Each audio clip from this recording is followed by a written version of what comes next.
Botad Rajkot એઆઈએમએસ hospital દ્વારા નિઃશુલ્ક mega medical કેમ્પનું આયોજન કરવામાં આવ્યું. બોટાદ શહેરના ગઢડા રોડ પર આવેલા સ્વામિનારાયણ ગુરુકુળ ખાતે રાજકોટ એઆઈએમએસ હોસ્પિટલની તબીબી નિષ્ણાત ટીમ દ્વારા નિઃશુલ્ક મેગા મેડિકલ કેમ્પનું યોજાયો હતો. આ કેમ્પમાં બોટાદ જિલ્લા સહિત આસપાસના વિસ્તારોના જરૂરિયાતમંદ દર્દીઓએ નિઃશુલ્ક નિદાન, સારવાર અને દવાઓ ઉપલબ્ધ કરવામાં આવી હતી. સાથે જ આગળની સારવાર માટે પણ તમામ સુવિધાઓ મફતમાં આપવામાં આવી રહી છે.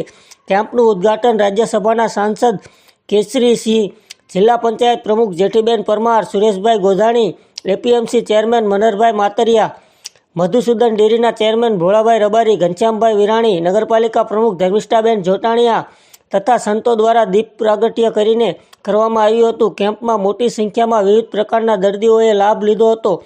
એઆઈએમએસ હોસ્પિટલ રાજકોટના ડેપ્યુટી ડાયરેક્ટર લેફ્ટનન્ટ કર્નલ અંકુર પ્રતાપસિંહે માહિતી આપતા જણાવ્યું હતું કે એઆઈએમએસ હોસ્પિટલનો આ વર્ષમાં બોટાદનો 6ઠ્ઠો મેગા કેમ્પ છે. ઉપરાંત 11 જેટલા નાના કેમ્પો પણ યોજાયા છે. આજના કેમ્પની વિશેષતા એ છે કે તેમાં 13 જેટલા વિશેષ તબીબોએ સૌથી મોટી ટીમ કાર્યરત છે. તેમણે આગળ જણાવ્યું કે આ કેમ્પમાં આશરે 1000 જેટલા આભા કાર્ડનું રજીસ્ટ્રેશન થયું છે, જેથી દર્દીઓને ઝડપી સુવિધા મળી રહેશે. મેગા મેડિકલ કેમ્પથી બોટાદ તથા આસપાસના વિસ્તારના સામાન્ય લોકોને આરોગ્ય સેવાઓનો લાભ સરળતાથી મળી રહેશે તેવા હેતુથી આયોજકોનો પ્રયત્ન નોંધનીય રહ્યો છે.